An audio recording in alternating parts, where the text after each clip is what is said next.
Hello प्यारे बच्चों, कैसे हैं आप सभी। आई होप आप सभी बहुत ही अच्छे होंगे। बच्चों, इस वीडियो में हम डिस्कस करेंगे SCERT के द्वारा शुरू किए गए पठन अभियान के तहत क्लास 4 की वर्कशीट नंबर 18, जो कि 7 फरवरी 2022 की वर्कशीट है। और बच्चों, आप यहाँ अपना नाम लिखेंगे और यहाँ आप अपनी टीचर का नाम लिखेंगे। इस वर्कशीट का विषय यानी कि थीम है सच्चाई। तो चलिए इस वर्कशीट को हम शुरू करते हैं। नमस्ते प्यारे बच्चों, आशा करते हैं कि आप सभी स्वस्थ और खुश होंगे। जीवन में सच बोलने का बहुत ही महत्व है। विद्यार्थी जीवन में तो इसका महत्व और भी बढ़ जाता है। आइए दी गई कहानी को पढ़कर जानते हैं कि सच्चाई इंसान के जीवन को कैसे बदल देती है। तो बच्चों, यहाँ हमें एक कहानी दे रखी है, चलिए उसे पढ़ते हैं। एक गांव में एक ईमानदार लकड़हारा रहता था। लकड़ियां काटते समय अचानक उसकी कुल्हाड़ी हाथ से छूटकर नदी में जा गिरी। नदी का पानी बहुत गहरा था और उसे तैरना भी नहीं आता था, अतः वह किनारे पर बैठकर रोने लगा। तभी नदी में से पानी की देवी बाहर निकली। उसने लकड़हारे से उसके रोने का कारण पूछा। कारण जानकर वह नदी में से एक सोने की कुल्हाड़ी लेकर आई और लकड़हारे को देने लगी, पर उसने कुल्हाड़ी नहीं ली और कहने लगा कि यह कुल्हाड़ी मेरी नहीं है। फिर क्या हुआ उसके बाद? पानी की देवी वापस नदी में गई और नदी से चांदी की कुल्हाड़ी लेकर आई और लकड़हारे को देने लगी। उसने फिर से मना कर दिया और कहा कि यह कुल्हाड़ी भी मेरी नहीं है। तीसरी बार कूद कर देवी नदी में से लोहे की कुल्हाड़ी लेकर आई। लकड़हारे ने खुशी खुशी से अपनी कुल्हाड़ी ले ली।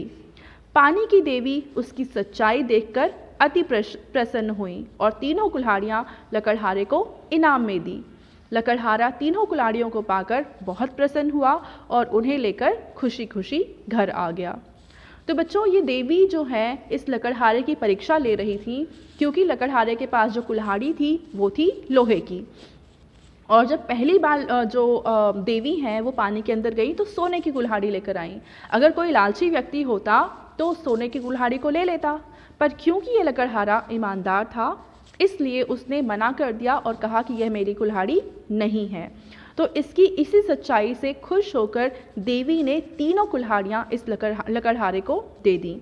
तो इस कहानी से हमें ये ज़रूर सीखने को मिलता है कि अगर हम सच्चाई के साथ चलते हैं, सच्चाई के साथ काम करते हैं, तो हमें बहुत अच्छे रिवॉर्ड्स मिलते हैं लाइफ में। ठीक है, अब चलिए देखते हैं हमें कौन कौन सी एक्टिविटी करनी है। पहली एक्टिविटी है कि आपको क्या लगता है कि अगर लकड़हारा पहली ही बार में सोने की कुल्हाड़ी को अपनी बता देता तो पानी की देवी क्या करती, अपने शब्दों में लिखिए। तो बच्चों, अगर लकड़हारा लालची होता तो पहली कुल्हाड़ी को ले लेता, तो इससे क्या होता कि जो देवी हैं वो उससे गुस्सा हो जाती हैं और उसे कोई भी कुल्हाड़ी नहीं देती। ठीक है, तो चलिए इसका उत्तर हम लिख लेते हैं। तो बच्चों, इस प्रश्न का आप उत्तर लिखेंगे कि पानी की देवी गुस्सा हो जाती और लकड़हारे को कोई भी कुल्हाड़ी नहीं देती। ठीक है, चलिए अगला प्रश्न देखते हैं। तो बच्चों, यहाँ पे दूसरा प्रश्न है कि आप अगर लकड़हारे की परिस्थिति में होते, मतलब अगर आप उसकी जगह होते तो आप क्या करते? अपने माता पिता व टीचर के साथ चर्चा कीजिए। तो बच्चों, इस प्रश्न का उत्तर आपको लिखना नहीं है, सिर्फ डिस्कशन करना है। आप इमेजिन करिए कि अगर आप लकड़हारे की जगह होते तो आप क्या करते।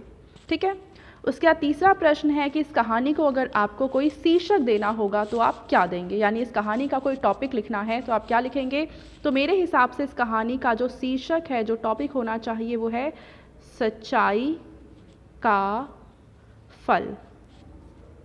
ठीक है, अगर आपके मन में कोई दूसरा शीर्षक है तो आप वो भी लिख सकते हैं। चौथा प्रश्न है कि अगर आपको कभी इच्छा पूर्ण करने वाली देवी मिल जाए तो आप उससे क्या मांगोगे और क्यों। तो बच्चों, आप सभी की जो डिमांड्स हैं, जो इच्छाएं हैं, वो अलग अलग होंगी। तो आप सोचिए कि आपको क्या चाहिए भगवान से, जो चीज़ चाहिए वही आप यहाँ पे लिखेंगे। ठीक है, अब आपके पेरेंट्स के लिए सुझाव है कि बच्चों को बताइए कि हमें हमेशा सच्चाई और ईमानदारी से अपना काम करना चाहिए। तो बच्चों, ये थी आज की हमारी हिंदी की वर्कशीट एंड आई होप आप सभी को ये वर्कशीट बहुत ही अच्छे से समझ में आई होगी। और बच्चों, अगर आपको वीडियो पसंद आई है तो इसको ज़रूर लाइक करें, अपने फ्रेंड्स के साथ भी शेयर करें और इस चैनल को सब्सक्राइब करना बिल्कुल ना भूलें। Thank you.